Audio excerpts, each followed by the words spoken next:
ಹಾಂ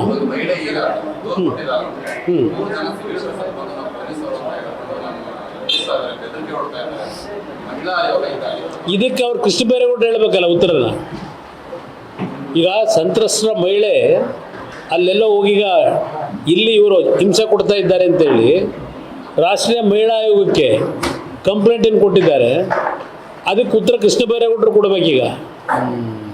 ಯಾವ ನ್ಯಾಯ ಕೊಡ್ತಾ ಇದ್ದೀರಿ ನೀವು ಅಂತೇಳಿ ಕಂಡ್ಕಂಡವ್ರ ಮನೆಗೆಲ್ಲ ಹೋಗಿ ಪ್ರೆಷರ್ ಹಾಕಿ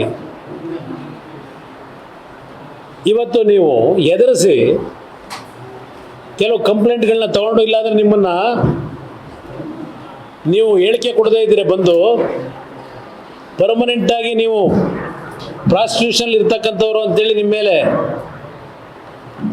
ಸಮಾಜದಲ್ಲಿ ಪ್ರಚಾರ ಮಾಡ್ತೀವಿ ಅಂತೇಳಿ ಕೇಸ್ಗಳಾಗ್ತೀವಿ ಅಂತೇಳಿ ಎಷ್ಟು ಕುಟುಂಬದ ಹೆಣ್ಣು ಮಕ್ಕಳಿಗೆ ಮಾತಾಡಲಿಲ್ಲ ನೀವು? ನಿಮ್ಮ ಅಧಿಕಾರಿಗಳನ್ನ ಕಳಿಸಿ ನೀವು ಬಂದು ನಾವು ಹೇಳ್ದಂಗೆ ಹೇಳಿಕೆ ಕೊಡದೇ ಇದ್ದರೆ ನಿಮ್ಮನ್ನು ಪ್ರಾಸ್ಟಿಟ್ಯೂಷನ್ನಲ್ಲಿ ಬಿಸ್ನೆಸ್ ಮಾಡೋರು ನೀವು ಅಂತೇಳಿ ನಿಮ್ಮ ಮೇಲೆ ತೀರ್ಮಾನ ತಗೋತೀವಿ ಅಂತ ಹೇಳಿಲ್ಲ? ಎಷ್ಟು ಜನಕ್ಕೆ ಹೋಗಿ ಮಾತಾಡಿದ್ದೀರಿ ನೀವು?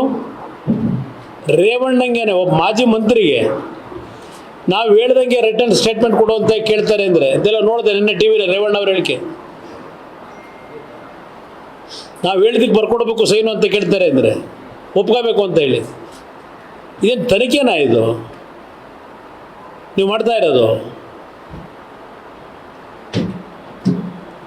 ಪಿ ಪಿ ಚೇಂಜ್ ಮಾಡ್ತೀರಿ, ಮೊದಲು ಪಿ ಪಿ ಹಾಕೊಂಡ್ರಿ. ಯಾಕೆ ರಾಜೀನಾಮೆ ಕೊಟ್ಟ ಪಿ ಪಿ? ಯಾಕೆ ಕೊಟ್ಟರವರು ರಾಜೀನಾಮೆನ? ಅವ್ರ ಮೇಲೆ ಏನು ಒತ್ತಡ ಹಾಕಿದ್ರಿ? ಪ್ರತಿಯೊಂದು ಮಾಡ್ತಾ ಇರೋದು ನಿಮ್ಮ ಅಧಿಕಾರನ ದುರುಪಯೋಗ ಪಡಿಸ್ಕೊಂಡು ಮಾಡ್ತಿರೋದು ನೀವು. ಇದಕ್ಕೆ ಹೇಳಿದ್ದೆ ನಾನು ಬೂಮ್ರ್ಯಾಂಗ್ ಆಗ್ತದೆ ನಿಮಗೆ ಬರೆದಿಟ್ಕೊಳ್ಳಿ ಅಂತೇಳಿ. ಭಾಳ ದಿವಸ ಇದನ್ನು ತಳ್ಳಕ್ಕಾಗಲ್ಲ.